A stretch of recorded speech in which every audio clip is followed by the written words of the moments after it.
No ano 2022 aprobouse unha liña de subvencións para actividades neste Concello que promocionaban un pouco o envellecemento activo, a saúde comunitaria, incluso actuación no medio ambiente, coa partida de participación veciñal. Esa convocatoria permitiu chegar a todas aquelas parroquias e veciñanza que incluso carecendo dun espazo municipal para levar a cabo este tipo de actividades podrían al menos concorrer a este tipo de subvención. Desde o ano 2023 non se habilitou nunca máis esa subvención. A área de participación veciñal incrementou a cuantía nos orzamentos aprobados no ano 2024 e, aínda así, esa liña non se volveu a retomar e a lei nos ampara en poder cubrir este tipo de actividades.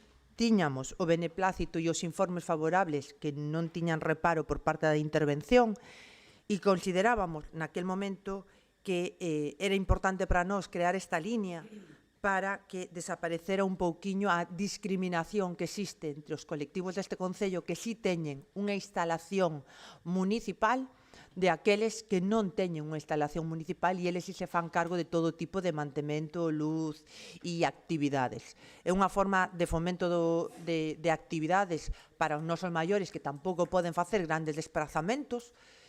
Sempre o problema do desplazamento en Cangas nos leva a todos os sitios e unha forma tamén de facer tecido social, non? Porque as relacións persoais se fomentan e se incrementan principalmente tras o COVID gracias a levar a cabo outra vez este tipo de iniciativas.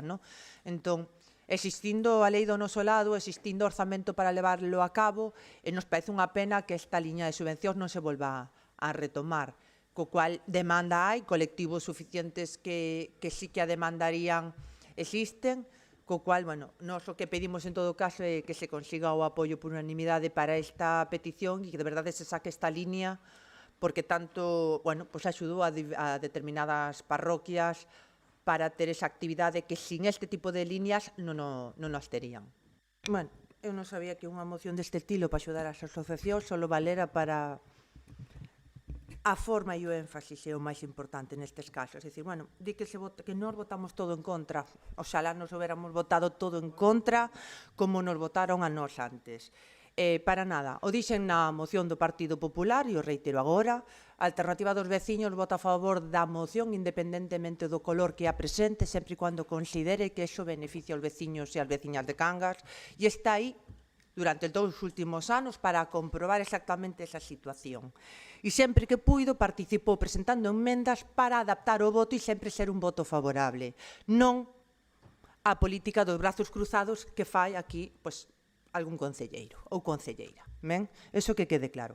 Segundo, a liña de cartos da liña de participación veciñal saiu desa partida. Outra cosa é que por cuestión interna, igual que vostedes fixeron coa do comercio, trasladando ao de transporte comunitario para pagar o transporte, eses cartos se poden mover posiblemente para realizar un informe máis favorable ou unha cuestión técnica máis práctica. Pero se ve perfectamente como se moveron os cartos. Os cartos se moveron da partida de participación veciñal para a da alcaldía, con unha licitación dese servizo, con unha memoria aprobada dese servizo, con un informe favorable por parte de intervención de Secretaría, non sei se está insinuando que non o fixemos con informes favorables, sin reparo, en ningún tipo, e unha liña de subvencións que foi solicitada polos veciños e veciñas, principalmente de certas aldeas que non podían acceder a outro tipo de axudas. Durante 4 anos, que ademais non como alcaldesa, pero sí me tocou a área de participación veciñal, podemos decir que os 2 primeiros anos se creou a videoacta con esa partida para que hoxe poidamos ver públicamente os plenos porque non existía esa opción, se creou a nova páxina web, a nova aplicación de app do Concello, que non está actualizada desde que nos saímos, todo sai da partida de participación veciñal, as contas son públicas, se pode consultar, e justamente no ano final é cando nos 2 últimos anos, é cando se trasladan e se fan eses movimentos para facer esa liña de subvencións.